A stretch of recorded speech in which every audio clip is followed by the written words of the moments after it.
ये आज के दैनिक जागरण का संपादकीय पाठ है। देखिए, संपादकीय पाठ ये आर्टिकल, एडिटोरियल आपको प्रारंभिक परीक्षा, मुख्य परीक्षा और इंटरव्यू हर जगह मदद पहुंचाते हैं। चाहे आप लोग स्टेट पीसीएस एग्जाम की तैयारी कर रहे हो या फिर सिविल सर्विस एग्जाम की तैयारी कर रहे हो, तो इन्हें आप लोग जरूर पढ़ा करिएगा। भारत के लिए आपदा में अवसर। तो क्या अवसर है हमारे लिए आपदा में, भारत के लिए? इन्हें देख लेते हैं हम लोग। तो राष्ट्रपति डोनाल्ड ट्रंप ने भारत से आयातित होने वाले माल पर आयात कर यानी कि टैरिफ बढ़ाने की घोषणा की है। नए कर 2 अप्रैल से प्रभावी हो जाएंगे। ट्रंप को चिंता है कि अमेरिका द्वारा दूसरे देशों से जो माल खरीदा जा रहा है उससे अमेरिकी उद्योग चौपट हो रहे हैं। अमेरिका दूसरे देशों पर निर्भर होता जा रहा है और विशेषकर भारत चीन पर। ऐसे में ट्रंप चाहते हैं कि अमेरिका में खपत होने वाले माल का आधिकारिक उत्पादन देश में ही किया जाए और जिससे अमेरिका दूसरे देशों के शिकंजे से बच सके। इस दिशा में ट्रंप ने ऐलान किया कि 2 अप्रैल से वह भारत से आयातित होने वाले माल पर उतना आयात कर लगाएगा जितना भारत द्वारा अमेरिका से आयातित होने वाले माल पर लगाया जाता है। ट्रंप का सोच है कि ऊंचे आयात कर लगाने से आयात महंगे हो जाएंगे और इसकी तुलना में घरेलू उत्पादन सस्ता पड़ने लगेगा और जिससे अमेरिका में उद्योग चल निकलेंगे, रोजगार उत्पन्न होंगे और अमेरिकी अर्थव्यवस्था स्वावलंबन की ओर बढ़ेगी। हालांकि आयात कर लगाने से व्यापार घाटा कम नहीं होगा। जब आयात अधिक और निर्यात कम हो तो देश का व्यापार घाटे में चला जाता है। जैसे घर के खर्च अधिक और आय कम हो तो परिवार को घाटा झेलना पड़ता है ना। आर्थिकी के लिए किसी भी देश को विदेशी मुद्रा बहुत आवश्यक होती है। विदेशी मुद्रा मुख्य रूप से 2 स्रोतों से प्राप्त होती है, एक निर्यात और दूसरे ऋण से। निर्यात और ऋण से मिलने वाली विदेशी मुद्रा का उपयोग आयात भुगतान के लिए किया जाता है और इसमें एक फार्मूला बनता है, निर्यात प्लस ऋण बराबर आयात। स्वाभाविक है कि निर्यात और आयात बराबर तभी होंगे जब ऋण शून्य हो जाए, अर्थात व्यापार घाटा तभी शून्य होगा जब ऋण शून्य होगा। और इसे एक उदाहरण से समझा जा सकता है। मान लीजिए कि एक दुकानदार को ऊंचे जीवन स्तर की आदत है। वह ऋण लेकर महंगी कार में घूमता है। ऋण पर ब्याज देने की के कारण उसकी दुकान घाटे में चल रही है। ऐसे में यदि वह विक्रय की राशि में से 10% रकम ऋण पर ब्याज देने के लिए रख दे तो दुकान का घाटा बढ़ेगा। तब 100 रुपये की बिक्री में से दुकान चलाने के लिए केवल 90 रुपये मिलेंगे। दुकान का घाटा बढ़ता जाएगा। जैसे कैंसर के रोगियों को घी पिलाने से उपचार नहीं होता है, उसे रेडिएशन थेरेपी देनी ही पड़ती है, वैसे घाटे के रोगी अमेरिका का आयात कर बढ़ने से उपचार नहीं होगा। उसे आप देखते हैं कि उसे अपने सरकारी खर्च घटाने होंगे। इस दिशा में पहल हुई पर विरोध भी शुरू हो गया है और इसलिए तो आप देखते हैं कि अमेरिका छटनी भी करा है। अमेरिका का वार्षिक घाटा करीब 1.8 ट्रिलियन यानी कि लाख करोड़ डॉलर का है और इसे घाटे की भरपाई के लिए अमेरिकी सरकारी भारी मात्रा में ऋण ले रही है और इस ऋण से लिए मिले डॉलर का उपयोग अमेरिका द्वारा भारत, चीन आदि देशों से माल का आयात करने के लिए किया जा रहा है और इस कारण अमेरिका का व्यापार घाटा बढ़ा हुआ है। इस ऋण से अमेरिकी सरकार अपने नागरिकों को बेरोजगारी भत्ता और स्वास्थ्य सेवाएं इत्यादि मुहैया कराती हैं और जिससे अमेरिकी नागरिक का जीवन स्तर ऊंचा बना हुआ है। जिस प्रकार दुकानदार को ऋण लेकर लग्जरी कार में सैर करने की लत लग जाए तो उसकी दुकान घाटे में चली जाती है, उसी प्रकार अमेरिकी नागरिकों की ऊंचे जीवन स्तर की लत से अमेरिका की दुकानदारी घाटे में चल रही है। जब तक अमेरिकी सरकार ऋण लेती रहेगी तब तक निश्चित रूप से निर्यात कम और आयात अधिक होंगे। व्यापार घाटा शून्य नहीं हो सकता है। यदि ट्रंप द्वारा आयात कर बढ़ाए जाते हैं तो व्यापार घाटा कम होने के स्थान पर बढ़ेगा। आयात कर बढ़ाने से वस्तुएं महंगी होंगी, आयात घटेंगे। और आप देखिए, आयात घटने से अमेरिका में चीनी मुद्रा युआन की मांग घटेगी और उसकी मांग कम होने से युआन के दाम गिरेंगे और फिर डॉलर के दाम बढ़ेंगे। डॉलर के दाम बढ़ने से अमेरिकी निर्यात दबाव में आएंगे। आयात कर बढ़ाने से आयात कम अवश्य होंगे पर निर्यात भी घटेंगे और व्यापार घाटा पूर्ववत बना रहेगा। व्यापार घाटे को कम करने का उपाय है कि अमेरिकी सरकार अपने बजट घाटे पर नियंत्रण करे। जब अमेरिकी सरकार विदेशी ऋण लेकर आयात करना बंद कर देगी तब निर्यात और आयात का कांटा बराबर हो जाएगा। पहले कार्यकाल में भी आयात कर बढ़ाकर ट्रंप घाटे पर नियंत्रण कर पाए थे, लेकिन यह भी सही है कि ट्रंप के पहले कार्यकाल में चीन से अमेरिका का व्यापार घाटा कम हुआ था, लेकिन वियतनाम और दूसरे देशों में व्यापार घाटा उतना ही बढ़ गया था। ट्रंप बजट घाटे को लेकर भी चिंतित हैं। उन्होंने एलन मस्क को जिम्मेदारी दी है कि वह सरकार में निहित अकुशलताओं को चिन्हित करें और सरकारी फिजूल खर्ची पर नियंत्रण करें, लेकिन यह पल ऊंट के मुंह में जीरा साबित होगी। इस शोर का उद्देश्य आप देखिए घरेलू वोटर को लुभाना मात्र है। सच यह भी है कि अमेरिकी जनता अपनी कमाई से अधिक खपत कर रही है और इस ऊंचे जीवन स्तर को पोषित करने के लिए अमेरिका द्वारा भारी मात्रा में ऋण लिया जा रहा है और जिसका तार्किक परिणाम व्यापार घाटा है। भारत को चाहिए कि ट्रंप द्वारा लगाए जाने वाले आयात कर से डरने के बजाय अपना निर्यात अन्य देशों में करने के उपाय खोजें। कई विश्लेषकों का मत है कि अमेरिकी अर्थव्यवस्था आने वाले समय संकट में पड़ सकती है, इसलिए भारत को चाहिए कि अपने निर्यात दूसरे देशों में बढ़ाने के प्रयास करे, जिससे अमेरिकी सरकार द्वारा आयात कर लगाने अथवा अमेरिकी अर्थव्यवस्था के संकट आने के कारण हमारे ऊपर परेशानी ना आए। ट्रंप की कवायद डी ग्लोबाइल ग्लोबलाइजेशन या फिर विवैश्वीकरण की तरफ एक महत्वपूर्ण कदम है। भारत से बड़ी मात्रा में पूंजी का पलायन हो रहा है। ऐसे में भारत को चाहिए कि वैश्वीकरण के रास्ते विदेशी पूंजी को आकर्षित करने के पीछे भागने के स्थान पर अपनी पूंजी को बाहर जाने से रोकने के लिए उचित उपाय करें। यदि हमने इस संभावित चुनौती का सही तरीके से समाधान तलाश कर लिया तो ट्रंप द्वारा लगाए गए आयात कर हमारे लिए वरदान साबित होंगे। लेखक अर्थशास्त्री हैं भरत झुंझुनूवाला, इनके द्वारा यह आर्टिकल लिखा गया है। आप लोग क्या सोचते हैं? अपनी राय आप लोग बताया करिएगा। भाषा पर भड़काने वाली राजनीति, ये आप देख रहे हैं तमिलनाडु के मुख्यमंत्री और द्रमुक नेता M.K. स्टालिन हिंदी विरोध के लिए हद से ज़्यादा आगे बढ़ गए हैं। और देखिए दक्षिण भारत के राज्य हिंदी का विरोध करते रहते हैं। वो कहते हैं कि जबरदस्ती हमारे ऊपर थोपा जा रहा है एक तरह से, समझ रहे हो? तो उसी को लेकर एक बार चलिए पहले आप लोग तमिलनाडु होके आइए। कहाँ? तमिलनाडु चलिए आप लोग। देखिए ये हमारा प्यारा भारत है, ये तमिलनाडु है। चेन्नई इसकी राजधानी, इसकी सीमा आंध्र प्रदेश कर्नाटक केरल से लगती है। 1 नवंबर 1956 में इसे राज्य बनाया गया था। R.N. रवि यहाँ के राज्यपाल हैं। मुख्यमंत्री M.K. स्टालिन साहब हैं। विधानसभा में 234 सीटें, राज्यसभा में 18 सीटें, लोकसभा में 39 सीटें। 1,30,058 वर्ग किलोमीटर में फैला हुआ तमिलनाडु। तो वह अब हिंदी के खिलाफ उसकी बोलियों को खड़ा करने की कोशिश कर रहे हैं। उन्होंने कहा कि अन्य राज्यों कि मेरे प्यारे भाइयों बहनों, कभी सोचा है कि हिंदी ने कितनी भारतीय भाषाओं को निगल लिया? भोजपुरी, अवधी, ब्रज, बुंदेली, गढ़वाली, कुमाऊनी, मगही, मारवाड़ी, मालवी, छत्तीसगढ़, संथाली, अंगिका, हो, खरिया, खोरठा, कुरमाली समेत कई अन्य अब अस्तित्व के लिए यहाँ पर रही हैं। एक आप देखते हैं कि अखंड हिंदी पहचान के लिए जोर देने से प्राचीन मातृभाषाएं खत्म हो रही है। यूपी और बिहार कभी भी सिर्फ हिंदी के गढ़ नहीं थे और उनकी असली भाषा अतीत की निशानी बन गई है। तमिलनाडु इसका विरोध करता है। कहने की जरूरत नहीं कि स्टालिन का यह वक्तव्य भड़काने वाला है। स्टालिन द्वारा हिंदी पर लगाया गया आरोप इसलिए निरर्थक है क्योंकि हिंदी क्षेत्र की इन बोलियां भाषाओं के सम्मिलित रूप से ही हिंदी कहा जाता है। इनके प्राप्त जीवन शक्ति से हिंदी फलती फूलती ठेठ हिंदी का ठाठ उनकी बोलियां उसकी बोलियों के सौंदर्य से निर्मित होता है। और हिंदी समाज एक साथ अपनी जनपदीय भाषा जैसे भोजपुरी, अवधी, ब्रज, बुंदेली, गढ़वाली, कुमाऊनी, मगही भी बोलता है और हिंदी भी। लिखने पढ़ने का अधिकांश कार्य वह हिंदी में जरूर करता है, इसलिए राजभाषा अधिनियम के अनुसार उन्हें का श्रेणी में रखा गया। 10 राज्यों में बंटने के बावजूद उन्हें हिंदी भाषी कहा जाता है। भोजपुरी, राजस्थानी, अवधी, ब्रज आदि हिंदी के अभिन्न अंग हैं। इन बोलियों एवं उपभाषाओं की समृद्धि से हिंदी और हिंदी की समृद्धि को उसकी उपभाषाओं और बोलियों को लाभ होता है। जब हिंदी की स्वीकार्यता बढ़ रही है तब स्टालिन जैसे नेता उनके घर को बांटने की कोशिश कर रहे हैं। सूचना संचार में हिंदी का हस्तक्षेप तेजी से बढ़ रहा है। दुनिया के तमाम देश भारत जैसे बड़े बाजार के निमित्त हिंदी को अपने भविष्य का रास्ता मान रहे हैं। हिंदी के घर को बांटकर और समाज में विभेद पैदा कर स्टालिन खाई खोदने का काम कर रहे हैं। ये आप देखेंगे कि इसके पहले उन्होंने संस्कृत का भी वेतों का विरोध किया था और इसी तरह वह दुष्प्रचार भी कर रहे हैं कि त्रिभाषा फार्मूला दरअसल हिंदी थोपने की कोशिश है। क्या ऐसे बयान देकर स्टालिन भारतीय भाषा को आपस में लड़ाने और अंग्रेजी को आधिपत्य जमाए रखने का अवसर नहीं दे रहे हैं? हिंदी थोपने का नायक आरोप लगाने वाले स्टालिन को यह बोध होना चाहिए कि भारतीय भाषाओं को खतरा अंग्रेजी से है और हिंदी का तमिल या हिंदी भारतीय भाषा से कोई झगड़ा नहीं है। यह नहीं भूलना चाहिए कि सभी भारतीय भाषाओं में एक सहकार संबंध रहा है और भारतीय भाषाओं एवं राज्यों को अलग अलग खंडों में बांटे जाने के बावजूद भारत अपने सांस्कृतिक संदर्भों के कारण एक सूत्र में बंधा है।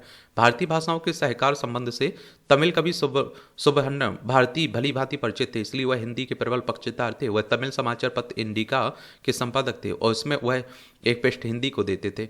इंडिया के 15 दिसंबर 1906 के अंक में उन्होंने लिखा था 30 करोड़ लोगों में से 8 करोड़ से अधिक लोग हिंदी बोलते हैं। महाराष्ट्र से लेकर बंगाल के लोग हिंदी आसानी से समझ लेते। तमिल भाषी, तेलुगु भाषी थोड़ा सा परिश्रम करेंगे तो हिंदी सीख लेंगे। केंद्र सरकार 2022 से सुब्रह्मण्यम भारती के जन्मदिन 11 दिसंबर को भारतीय भाषा दिवस के रूप में मनाती है। और इसके अलावा भारतीय भाषाओं के संबंध को बल देने के लिए 3 वर्षों से काशी तमिल संगमम का आयोजन सफलतापूर्वक किया जा रहा है। लगता है कि इन आयोजनों से स्टालिन की बेचैनी बढ़ी है। तमिलनाडु में सत्ता विरोधी माहौल भी है और कदाचिन स्टालिन ने इसलिए भाषा के पुराने हथियार का उपयोग शुरू किया। तमिल भाषी क्षेत्र में भाषा को राजनीति का हथियार बनाने का प्रयोग दशकों पुराना है। 1937 में मद्रास सरकार के प्रमुख के रूप में चक्रवर्ती राजगोपालाचारी ने हाई स्कूल स्तर पर हिंदुस्तानी को अनिवार्य विषय बना दिया, तो उसके खिलाफ उग्र आंदोलन शुरू हो गया और आत्मसम्मान आंदोलन के नेता ईवी रामास्वामी नायकर यानी पेरियार ने गिरफ्तारी दी थी और इनमें पेरियार की छत्रछाया में ही पनपे सीएन अन्नादुरई और करुणानिधि जैसे नेता भी थे।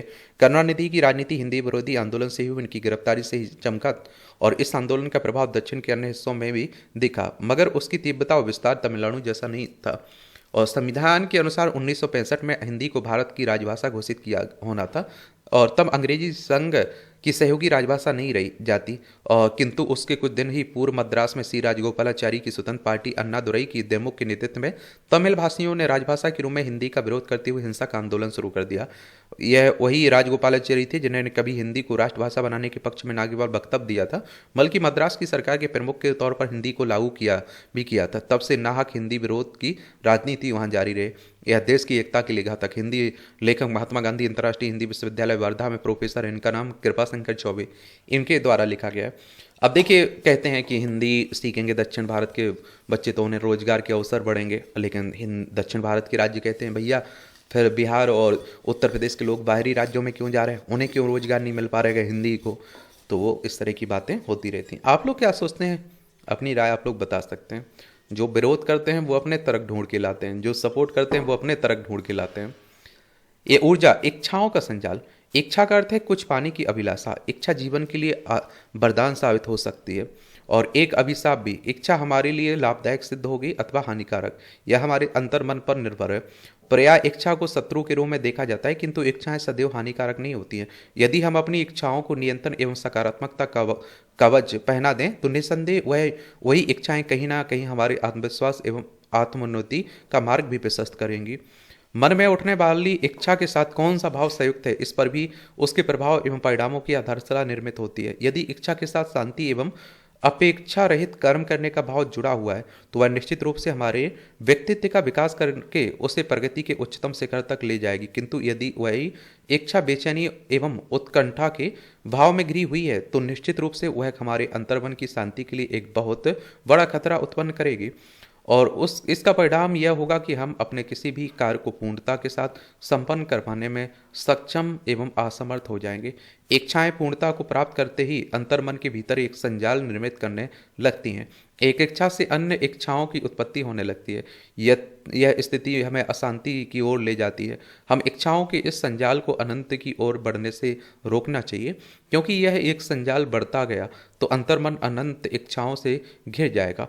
ऐसी दशा में हम जीवन के वास्तविक आनंद को भोगने से वंचित रह जाएंगे और जब इच्छाओं पर नियंत्रण की लगाम लगी होगी तो उनका स्वरूप अभिसारी होगी तो वे हमारे लिए लाभदायक होंगे। यदि वे नियंत्रण मुक्त होंगी एवं अपसारी भाव को समावेशित किए होंगे तो वे हमारे लिए हानिकारक भी होंगे। अच्छा कॉलम लिखा जाता है, दिलचस्प, इंटरेस्टिंग। शिक्षा नीति पर राय, ये आप देख रहे हैं वही चल रहा है। जैसा अंदेशा था वैसा ही हुआ। संसद के बजट सत्र के दूसरे चरण की शुरुआत हंगामे से हुई है। जिन मुद्दों पर हंगामा हुआ उनमें से एक शिक्षा नीति भी है और इससे अधिक दुर्भाग्यपूर्ण और कुछ नहीं है कि शिक्षा नीति को दलगत राजनीति हितों से जोड़कर देखा जा रहा है। और देखिए, और कुछ राज्यों की ओर से केवल इसलिए उसका विरोध किया जा रहा है ताकि लोगों की भावनाओं को भड़काकर राजनीतिक लाभ उठाया जा सके। नई शिक्षा नीति का सबसे अधिक विरोध तमिलनाडु के मुख्यमंत्री एम.के. स्टालिन की ओर से किया जा रहा है। इस विरोध के पीछे क्षुद्र राजनीति है। स्टालिन को सबसे अधिक आपत्ति नई शिक्षा नीति के त्रिभाषा फार्मूले पर है। यह भाषा फार्मूला नया नहीं है, यह 1968 में ही बना गया था। इसमें यह प्रावधान था कि गैर हिंदी भाषी राज्य अपनी स्थानीय भाषा अंग्रेजी के साथ तीसरी भाषा के रूप में हिंदी पढ़ाएंगे। यह उल्लेखनीय है कि 2020 की नई शिक्षा नीति में हिंदी को अनिवार्यता खत्म कर दी गई। इसके बाद भी स्टालिन यह शोर मचाने में लगे हैं कि त्रिभाषा फार्मूले के जरिए मोदी सरकार तमिलनाडु में हिंदी थोपना चाहती है। यह निरा झूठ है और इसका उद्देश्य लोगों को वर्गलाने का है। मैंने देखिए आप लोगों से कहा ना, नेताओं से नैतिकता की उम्मीद मत रखा करिएगा। वो तो हर पार्टी के नेता आप देखिए एक पर एक 11 हैं। जब वो सत्ता में रहते हैं तो कुछ और उनके विचार रहते हैं, जब वो पक्ष में जाते हैं तब और विचार हो जाते हैं। तमिलनाडु में अगले वर्ष विधानसभा चुनाव होने हैं। स्टालिन इस चुनाव में अपने पक्ष में माहौल बनाने के लिए ही नई शिक्षा नीति का विरोध करने में लगे हुए हैं। समस्या है कि इसके लिए वह झूठ बोलने से भी नहीं चूक रहे हैं। संकीर्ण राजनीतिक स्वार्थों के फेर में उन्होंने इतना उग्र रूप धारण कर लिया कि हिंदी के साथ संस्कृत पर भी आपत्ति जता रहे हैं। हिंदी विरोध के अलावा उन्होंने परिसीमन को लेकर भी यह माहौल बनाना शुरू कर दिया कि इससे दक्षिण के राज्यों को राजनीतिक क्षति उठानी पड़ेगी। हालांकि प्रधानमंत्री गृह मंत्री का स्पष्ट कर चुके हैं कि परिसीमन से किसी राज्य को कोई नुकसान नहीं होने दिया जाएगा, लेकिन स्टालिन ऐसा ही होने का हवा खड़ा करने में लगे हुए। यह सही है कि लोकसभा सीटों का परिसीमन प्रस्तावित है, लेकिन वह तो तब होगा जब जनगणना होगी। जब जनगणना हुई नहीं हुई और ना ही यह तय हुआ कि वह किस आधार पर होगा, तब फिर स्टालिन उसे लेकर लोगों को आशंकित करने में क्यों जुटे हुए हैं। इससे बुरी बात और कोई नहीं है कि डीएम के नेता शिक्षा नीति को अपनी सस्ती राजनीति का विषय बनाया है और वह भी झूठ का सहारा लेकर। उन्हें ऐसा करने से रोका जाना चाहिए, क्योंकि त्रिभाषा फार्मूले में हिंदी का उल्लेख तक नहीं है। यदि स्टालिन को यकीन ना हो तो वह नई शिक्षा नीति तैयार करने वाली समिति के प्रमुख के कस्तूरीरंगन से संपर्क करें, जो खुद तमिलियन है। एक और बात आपको बता दूं इसमें, देखिए परिसीमन अगर होता है तो सीटें बढ़ेंगी। किसकी? उत्तर भारत में उत्तर राज्य जैसे उत्तर प्रदेश, बिहार हो गया, मध्य प्रदेश हो गया, क्योंकि जनसंख्या के आधार पर आप देखते हैं कि सीटें होती हैं। पर किस तरह से क्या बढ़ाया जाता है ये तो परिसीमन होने के बाद ही मालूम चलेगा। पुलिस के लिए चुनौती, ये तस्करों के खिलाफ पंजाब पुलिस की ओर से चलाए जा रहे अभियान के बीच सीमा पार से ड्रोन के माध्यम से हीरोइन और हथियारों को मंगवाने की घटनाओं का न रुकना गंभीर आपदा के मामला है। पुलिस की ओर से कई आरोपितों के घर गिराए जा चुके हैं और यह कार्रवाई जारी है। इसके बाद भी यदि तस्करों की सक्रियता कार्रवाई बरकरार है तो इससे दुस्साहस ही कहा जाएगा। फिरोजपुर में जहां पाकिस्तान से मंगाई गई 3 किलो हीरोइन के साथ 2 आरोपितों को गिरफ्तार किया गया, वहीं अमृतसर भी एक तस्कर को गिरफ्तार करके उससे 2 पिस्तौल बरामद की गई। यह पिस्तौल भी पाकिस्तान से ड्रोन के माध्यम से मंगाई गई थी। बीएसएफ के मुस्तैद जवान सीमा पर पार आने से वाले ड्रोनों को फायर करके गिरा देते हैं, लेकिन आप देखेंगे कि ऐसा लगता है कि कुछ ड्रोन उनकी नज़रों से बच जा रहे हैं। सीमावर्ती क्षेत्रों में रहने वाले ऐसे लोगों पर पैनी नज़र रखी जानी चाहिए जिनकी गतिविधियां संदिग्ध हैं। पुलिस को ऐसे लोगों की पहचान करने के लिए अपना सूचना तंत्र मजबूत करना होगा जो ड्रोन के माध्यम से पाकिस्तान से हीरोइन एवं हथियार मंगवाते हैं। पाकिस्तान में बैठे तस्करों से जिन लोगों के संबंध हैं, यदि उनका सलाखों के पीछे पहुंचा दिया जाता तो काफ़ी हद तक ड्रोन की गतिविधियों पर अंकुश लगाया जा सकता है। बेशक पुलिस के लिए यह चुनौतीपूर्ण कार्य है, लेकिन इच्छा शक्ति दिखाई जाए तो तस्करों का नेटवर्क खत्म किया जा सकता है। ये आप देखिए पंजाब है, चंडीगढ़ इसकी राजधानी देखने को मिल जाएगी आपको। इसकी सीमा आप देखिए पाकिस्तान से लगती राज्यों में राजस्थान, हरियाणा, हिमाचल प्रदेश, जम्मू कश्मीर से लगती है। विधानसभा में 117 सीटें हैं, राज्यसभा में 7 सीटें हैं, लोकसभा में 13 सीटें हैं। भगवंत मान यहाँ के चीफ मिनिस्टर हैं, गुलाब चंद कटारिया यहाँ के राज्यपाल हैं और 50,362 वर्ग किलोमीटर में फैला हुआ है क्या पंजाब। मियावाकी पद्धति से पर्यावरण संरक्षण, महाकुंभ के अवसर पर प्रयागराज को हरा भरा बनाने के लिए मियावाकी पद्धति का प्रयोग किया गया। प्रशासन का पर्यावरण संरक्षण की दिशा में यह एक सकारात्मक कदम है। जापान में विकसित इस पद्धति के अंतर्गत पौधों को उनकी प्राकृतिक वृद्धि दर, मिट्टी की गुणवत्ता और जलवायु के अनुसार चुना जाता है, और ताकि पौधे न केवल जल्दी विकसित हों बल्कि सब लंबी समय तक हरियाली प्रदान कर सकें। इस प्रक्रिया में पौधों के बीच की दूरी का खास ध्यान रखा जाता है और जिससे पौधे आपस में प्रतिस्पर्धा करते हुए तेजी से बढ़ें और घना वन क्षेत्र तैयार हो सके। इससे न केवल वायु में मौजूदा कार्बन डाइऑक्साइड की मात्रा कम होगी बल्कि शहर के तापमान में भी संतुलन बना रहेगा। बड़े आयोजनों के दौरान भीड़ के कारण उत्पन्न प्रदूषण को नियंत्रित करने में यह पहल अत्यंत प्रभावी सिद्ध हो सकती है। प्रयागराज में इसे अपनाकर लोगों को त्वरित हरियाली का अनुभव कराने का प्रयास किया गया। यदि मियावाकी पद्धति को अपनाया जाए तो यह न केवल शहरी प्रदूषण को कम करने में सहायक होगी बल्कि शहरों में हरित आवरण के विस्तार का एक आदर्श मॉडल भी प्रस्तुत करेगी। प्रदूषण नियंत्रण करने के साथ साथ यह तकनीक स्थानीय जैव विविधता को भी संरक्षित करने में मददगार सिद्ध होगी और जिससे शहर में रहने वाले जीव जंतुओं के लिए भी अनुकूल वातावरण बनता है। हरा भरा शहर लोगों की जीवन स्तर में सुधार करता है। साफ सुथरे वातावरण में रहने में से स्वास्थ्य संबंधी समस्याएं कम होती हैं और लोगों में ताजगी का अनुभव होता है। हरे शहरों का आकर्षण निवेशकों और पर्यटकों दोनों में बढ़ता है, जिससे आर्थिक विकास की संभावनाएं भी उजागर होती हैं। प्रयागराज में महाकुंभ के दौरान इस तरह की पहल से न केवल शहर की छवि में निखार आया बल्कि स्थानीय लोगों में भी पर्यावरण संरक्षण के प्रति नई ऊर्जा का संचार हुआ है। हालांकि इस तरह के प्रयासों में कुछ चुनौतियां भी सामने आती हैं। महाकुंभ जैसे बड़े आयोजनों के दौरान पौधों की सही देखभाल और निरंतर सिंचाई सुनिश्चित करना प्रशासन के लिए एक बड़ी जिम्मेदारी होती है। यदि पौधों का समय समय पर उचित रखरखाव नहीं किया गया तो उनके विकास पर प्रभाव पड़ सकता है। इसलिए इस पद्धति के सफल क्रियान्वयन के लिए स्थानीय प्रशासन को तकनीकी विशेषज्ञों के साथ मिलकर एक दीर्घकालिक योजना बनानी होगी। नियमित निरीक्षण, जल प्रबंधन की आधुनिक तरीके, स्थानीय समुदाय का सहयोग इस प्रयास को सफल बनाने में महत्वपूर्ण भूमिका निभाएंगे। प्रयागराज में मियावाकी पद्धति का सफल प्रयोग भविष्य के लिए एक आदर्श मॉडल प्रस्तुत करता है, जिसे अन्य शहर भी अपनाने में रुचि दिखा सकते हैं। अच्छी बात है। ये आप देखिए प्रयागराज में महाकुंभ हुआ ना, देखिए ये है फिर उत्तर प्रदेश की राजधानी लखनऊ है। उत्तर प्रदेश का एक शहर है प्रयागराज, जिसे पहले इलाहाबाद के नाम से जानते थे। चलिए उत्तर प्रदेश के बारे में एक सामान्य जानकारी आ जा लिखिएगा आप लोग। इसमें विधानसभा सीटें, राज्यसभा सीटें, लोकसभा सीटें और क्या विधान परिषद सीटें, ये टिप्पणियाँ रहती हैं। इन्हें देखने हुआ करे तो आपको जो टेलीग्राम है ना, एजुकेशन सर्कल प्लेटफॉर्म, वहाँ जाकर आप लोग डाउनलोड कर सकते हैं वहाँ से। ये स्वास्थ्य व्यवस्था में वो समग्र सुधार, चलिए ऐसे भी देख लेते हैं। शिक्षा और स्वास्थ्य का अधिकार एक नागरिक का मूल अधिकार है। हमारे देश में भली स्वास्थ्य व्यवस्था का ढांचा तुलनात्मक रूप से निरंतर मजबूत हो रहा है, परंतु सभी तक इसकी पहुंच अभी भी नहीं हो पाई।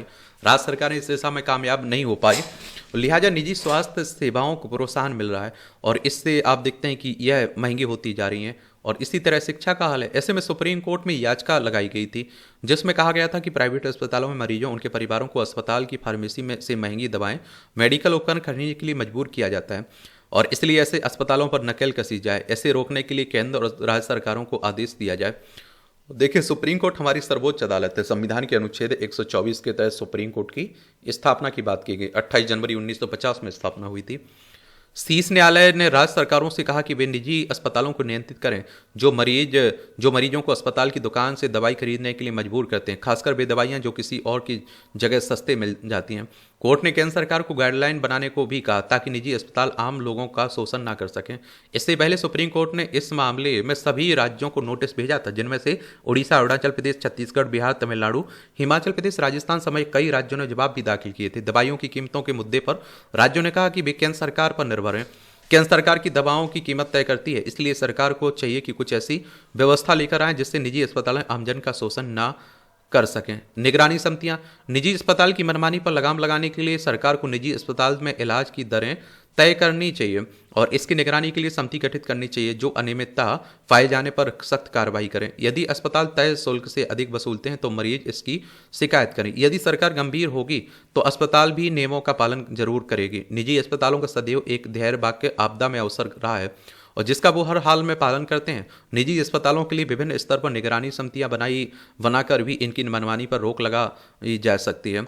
और आप देखिए सार्वजनिक हो सेवा शुल्क, प्रत्येक अस्पताल को अपने सेवा शुल्क संबंधी जानकारी को सार्वजनिक करना चाहिए। सरकार को इनके लिए एक प्रारूप भी तय करवाना चाहिए। निजी अस्पताल ट्रस्ट परीक्षण, भोजन, बेड इत्यादि सुविधाओं के नाम पर बड़ी रकम वसूल लेते हैं।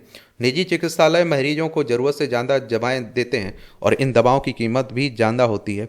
निजी अस्पतालों की मनमानी पर लगाम कसने के लिए प्रशासन को निगरानी तंत्र में मजबूत बनाना चाहिए। साथ ही गलती करने वालों को कानूनी प्रावधानों के अनुरूप सजा दिलाने की त्वरित कार्रवाई निष्पक्ष रूप से की जानी चाहिए। वैसे यह बात सही है कि मनमानी करने वाले सभी नहीं, किंतु जो भी निजी अस्पताल अनियमितता और मुनाफाखोरी में लिप्त हैं उनके विरुद्ध समय पर कार्रवाई नहीं होने से अन्य अस्पतालों का भी हौसला बढ़ जाता है। अतः केवल कठोर कार्रवाई की चेतावनियां देते रहने के बजाय प्रशासन को सख्त कार्रवाई करनी चाहिए और दिखाई भी देनी चाहिए। तभी वास्तविक रूप में आमजन को चिकित्सीय शोषण से बचाया जा सकेगा। व्यवहारिक निर्णय, सरकार को एक विधेयक यह भी लाने के बारे में विचार करना चाहिए कि किसी भी निजी अस्पताल में यदि मरीज की मृत्यु हो जाती तो उसका सारा मेडिकल बिल माफ कर दिया जाए और इसका एक लाभ यह होगा कि इससे निजी अस्पताल इलाज में लापरवाही नहीं बरतेंगे और इसके बहुत कई फायदे हैं। एक तो डॉक्टर अच्छे से काम करेंगे और किसी कारणवश मृत्यु होती है तो प्राइवेट हॉस्पिटल पहले उसे वेंटिलेटर पर रखकर बिल नहीं बढ़ाएंगे। हालांकि ऐसे मामलों में सरकार की ओर से निजी अस्पताल को कुछ सहयोग राशि भी उपलब्ध कराई जानी चाहिए ताकि उन पर आर्थिक बोझ ना बढ़े। देखा जाता है कि निजी अस्पताल रोगी की स्वास्थ्य देखभाल, उपचार लागत के बारे में जवाबदेही से बचते हैं। कई बार पेशव जैसे मामलों को निजी अस्पतालों की ओर भेज दिया जाता है। रोगी के उपचार में घोर लापरवाही, बिल की वसूली में अराजकता जैसे तथ्य अस्पतालों की मनमानी प्रवृत्ति को दर्शाते हैं। हालांकि ऐसा सभी अस्पतालों या चिकित्सकों पर आरोप नहीं लगाया जा सकता है और आप देखेंगे कि परंतु अमूमन समाज में जो चित्र देखने को मिलता है वह लगभग इससे मिलता जुलता ही है। वैसे इस तरह का निर्णय आसान नहीं है और इससे कई प्रकार की व्यवहारिक समस्याएं सामने आ सकती हैं। वस्तुतः किसी गंभीर बीमारी से ग्रस्त बुजुर्ग के निधन के मामले में इसे लागू करने में निजी अस्पतालों के सामने एक नया संकट खड़ा हो सकता है। अगर आप देखिए मृत्यु पर बिल माफ जैसे नियम लगाया लाया जाता है तो साफ तो यह तो होगा यह कि निजी अस्पताल गंभीर रूप से बीमार व्यक्ति को भर्ती करने से बचेंगे। ऐसे में आम जनता के लिए एक नई समस्या पैदा हो सकती है। लिहाजा सरकार को चाहिए कि पूरा बिल माफ करने की जगह कुछ प्रतिशत की छूट का प्रावधान लागू करना चाहिए, ताकि मृत्यु के बाद उस परिवार को जनहानि के साथ धनहानि ना हो। फिर भी इस समस्या का कोई व्यवहारिक समाधान तलाशा जाना चाहिए। देख रहे हैं, व्यवहारिक निर्णय भी बताए जा रहे हैं। सरकारी अस्पतालों की दशा भी हो दुरुस्त है, क्योंकि एक तो आप देखते हैं कि सरकारी हॉस्पिटलों की हालत बहुत बुरी रहती है, सरकारी स्कूलों की हालत बहुत बुरी रहती है, इसलिए ये प्राइवेट स्कूलों को, अस्पतालों को लूटने का मौका मिल जाता है। भारत में सरकार स्वास्थ्य सेवाओं की अपेक्षाकृत स्तरीय न होने के कारण लोग निजी क्षेत्रों की रुख करते हैं। निजी अस्पतालों के महंगे स्वास्थ्य खर्चों का भुगतान करने के कारण प्रतिवर्ष लगभग 6 करोड़ लोग यहाँ गरीबी के चंगुल में फंस रहे हैं। और आप देखिए, इस मामले में थाईलैंड, क्यूबा और कोस्टारिका ने अलग अलग तरीके से अपनाकर अपने देश में विश्व स्तरीय सुविधाएं उपलब्ध करा दी हैं। थाईलैंड ने तो इसे इस संवैधानिक अधिकार बना दिया है। स्वास्थ्य अधिनियम के द्वारा इस क्षेत्र में ढांचागत सुधार किए किए हैं। हम भी अगर अपने देश को की जनता के स्वास्थ्य को उत्तम स्तर तक पहुंचाना चाहते हैं तो हमें पर्याप्त संसाधन जुटाने होंगे। सरकार को स्वास्थ्य सेवाओं के प्रति अपनी दृष्टिकोण पूरी तरह से बदलना होगा। हमारे देश के लगभग 75% अस्पताल निजी क्षेत्र में हैं। केवल 25% अस्पताल सरकार द्वारा संचालित किए जाते हैं, जिनमें भी अधिकतर अस्पतालों में डॉक्टर, नर्स एवं गुणवत्ता वाले चिकित्सकों की संसाधनों का अभाव रहता है। ऐसे में सुविधा एवं संसाधनों से पूर्ण निजी अस्पतालों की मनमानी स्वाभाविक है, और इनकी मनमानी भरे रवैये पर नकेल कसने के लिए सरकार को निजी अस्पतालों में हो रही सारी जांचों, उपलब्ध दवाइयों, सर्जरी परामर्श तथा हो रहे हर प्रकार के इलाज के लिए दरें तय कर देनी चाहिए। और निजी अस्पतालों में उपलब्ध आईसीयू, बेड, वेंटिलेटर इत्यादि सुविधाओं की यथास्थिति ऑनलाइन होनी चाहिए, और इन नियमों का उल्लंघन करने पर निजी अस्पताल पर कार्रवाई होनी चाहिए। इसके साथ साथ सरकार को सरकारी अस्पतालों की संख्या, वहां पर डॉक्टरों, नर्सों एवं आधुनिक संसाधनों में वृद्धि पर ध्यान देना चाहिए। कहा जा सकता है कि निजी अस्पतालों में मनमानी होने के कारण सरकारी अस्पतालों में अव्यवस्था है। ऐसा नहीं है कि देश में सरकारी अस्पताल की कमी है। हमारे देश में सरकारी अस्पतालों की कमी नहीं है, बल्कि गुणवत्ता युक्त सुविधा की कमी है। अक्सर देखा जाता है कि सरकारी अस्पतालों में मरीज इधर उधर भटकते रहते हैं, फिर मजबूरी में मरीजों को निजी अस्पताल की ओर जाना पड़ता है। अगर सरकारी अस्पतालों की व्यवस्था ठीक कर दी जाए तो हालात बदल सकते हैं। और दूसरी मुख्य बात, सरकार को निजी अस्पतालों से के शुल्क तय करने चाहिए। उल्लेखनीय है कि 1972 के अर्थशास्त्र के नोबेल पुरस्कार विजेता अमेरिका केनोथ एरो ने चेतावनी दी थी कि स्वास्थ्य सेवा को बाजार के हवाले कर देना आम नागरिक के लिए घातक होगा। ऐसा लगता है कि स्वास्थ्य सेवा का निजीकरण हो गया है, और आप देखिए जिसका आनंद कुछ ब्रांडेड अस्पतालों द्वारा उठाया जा रहा है। और आप देखिए, इलाज पर होने वाले कुल खर्चे में सरकारी खजाने का हिस्सा महज 25% है, बाकी का बोझ लोगों की जेब पर पड़ता है। परिणाम स्वरूप सालाना तौर पर 10 लाख भारतीय साधनों के अभाव में उपचार नहीं करा पाते हैं, उनकी मौत हो जाती है। मेडिकल काउंसिल ऑफ इंडिया द्वारा डॉक्टरों के लिए कोड ऑफ एथिक्स तय किया गया है, लेकिन ऐसा लगता है कि यह एक मृत पत्र बनकर रह गया है। कहा तो यह भी जाता है कि कोई डॉक्टर जितना अधिक डायग्नोस्टिक टेस्ट की सिफारिश करता है या एक रोगी को आईसीयू में अधिक समय तक रखता है, उतना ही उसके पैसे बनते हैं। फिलहाल देश के निजी अस्पतालों को ऐसी मनमानी से बचना चाहिए। ऐसा तभी होगा जब सरकार कठोर रूप से ऐसे सभी अस्पतालों पर कार्रवाई करेगी, और हमें इस बात को समझना होगा कि किसी भी बीमारी का निराकरण समग्र रूप से किया जा सकता है। भारत को स्वस्थ बनाने का उत्तरदायित्व व्यक्तित्व एवं निजी क्षेत्र के प्रयासों से सरकार को सहयोग देना है। हमारे देश की इस जटिल समस्या को सुलझाने के लिए कोई जादुई मंत्र तो नहीं है जो क्षण भर में काया पलट कर दी, परंतु ऐसा भी नहीं है कि हम अपेक्षित उपायों को तत्परता से अपनाकर इस समस्या को सुलझा ना सकें। बाकी आप लोग क्या सोचते हैं, अपनी राय आप लोग बता सकते हैं। ये उड़ीसा की बातें हो रही हैं, देखना हो तो देख सकते हैं आप लोग। ये हिंदी को लेकर राजनीतिक तमिलनाडु में पिछले कुछ समय से आप देखते हैं कि एक बार फिर हिंदी का जो बातें हो रही, देखिए कई बार हम लोग इस आर्टिकल पर बात कर चुके हैं। मैं पहले भी आप लोगों से कह रहा हूं कि एक बार आप लोग इसके बारे में जरूर रखिएगा सामान्य जानकारी। उसके बाद आप देखिए बार बार आर्टिकल लिखे जाते रहेंगे तो आपको बार बार परेशान नहीं होना है। चुनावी ताप में तमिलनाडु ने एक बार फिर से हिंदी को लेकर राजनीति उबाल पर हो गई है, तो उसी को लेकर बातें हो रही हैं। 1937 में हिंदी को स्कूलों में अनिवार्य करने और 15,000 हिंदी शिक्षकों की नियुक्ति के निर्णय को ब्राह्मणों के वर्चस्व की मजबूत करने के साथ जोड़ना आसान था। उस समय भी इसका विरोध किया गया था। चलिए सब आप लोग देखते रहा करिएगा। हमारे देश में कोई मुद्दा आता है तो उसमें ज़्यादा आप देखते हैं कि राजनीति ज़्यादा होती है, समझ रहे हैं आप लोग। और इस तरह से आप देखेंगे कि आज के संपादकीय पाठ की कहानी कवर होती है। आप लोग पढ़ते रहिए, एंजॉय करते रहिए। आपका कोई सवाल हो, मेरे लिए सुझाव हो तो बता सकते हैं। धन्यवाद।